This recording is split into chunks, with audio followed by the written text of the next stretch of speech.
আওয়ামী লীগ তারা ইতিহাস থেকে মুছে ফেলতে চায়। এই যে শহীদ জিয়ার ডাকে যুদ্ধ শুরু হয়েছে, এটাকে তারা মুছে ফেলতে চায়। আওয়ামী লীগ শুধু একজন মানুষকে মহিমান্বিত করার জন্য, একটা দলকে মহিমান্বিত করার জন্য তাদের পুরো ক্ষমতার অপব্যবহার করে চলেছে। আমরা শেখ মুজিবের অবদানকে কখনো অস্বীকার করি না, কিন্তু কি করে অস্বীকার করা যাবে সেই মানুষটির অবদানকে, যে মানুষটার আহ্বানে ঘোষণায় আমরা সেই স্বাধীনতা যুদ্ধ শুরু করেছিলাম। এবং যারা এটা করতে চায় তাদের যে ক্ষুদ্রতা, তাদের যে রাজনৈতিক সংকীর্ণতা, সেটাই শুধুমাত্র প্রমাণিত হয়।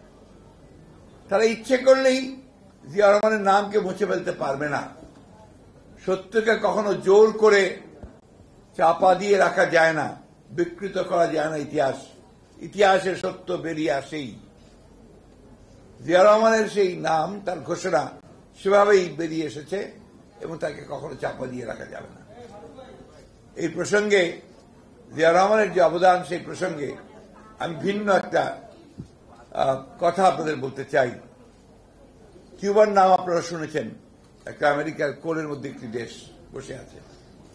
এই কিউবার যখন মুক্তিযুদ্ধ চলছিল তখন তাদের নেতা ছিলেন ফিডেল ক্যাস্ট্রো।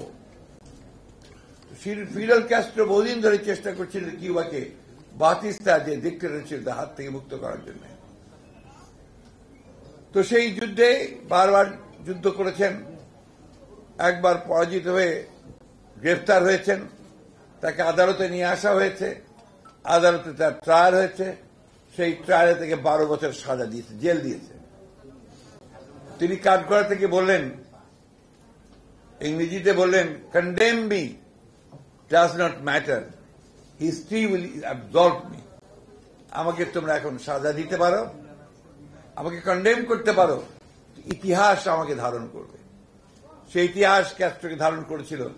তিনি যতদিন বেঁচে ছিলেন কিউবার প্রেসিডেন্ট ছিলেন, এবং এখনো কিউবার মানুষ তাকে তাদের ত্রাণকর্তা হিসেবেই স্মরণ করে।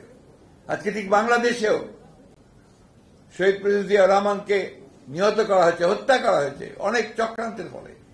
জিয়া রহমানের নাম আজকে এই 43 বছর পরেও কিন্তু কেউ ভোলে নাই।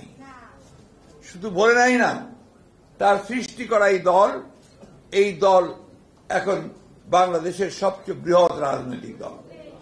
তার আদর্শ আজকে সবচেয়ে বড় আদর্শ, তাই না? এই সঙ্গে আরেকজনকে শ্রদ্ধা জানাতে চাই, যার প্রতি শ্রদ্ধা না জানে আমাদের চরম অন্যায় করা হবে। তিনি হচ্ছেন আমাদের নেত্রী, আমাদের চেয়ারপারসন, দেশনেত্রী বেগম খালেদা জিয়ার কথা। এই নেত্রী 1971 সালে যেদিন শহীদ জিয়া স্বাধীনতার ঘোষণা করে এই তার সহধর্মিণী খালেদা জিয়া এবং তার শিশু পুত্রকে রেখে যুদ্ধে চলে গিয়েছিলেন, তখন এই নেত্রী কিন্তু সেদিন আবার নতুন করে যুদ্ধ শুরু করেছিলেন।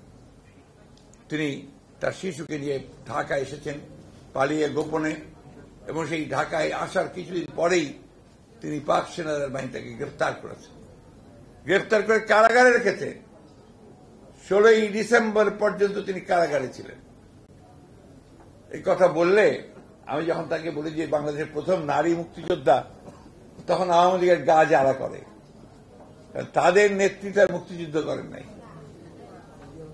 এগুলো বললে আমি বলি না সমাজের এসব কথা, তারা যেসব কথা বলেন তাতে এই কথাগুলো এসে যায়।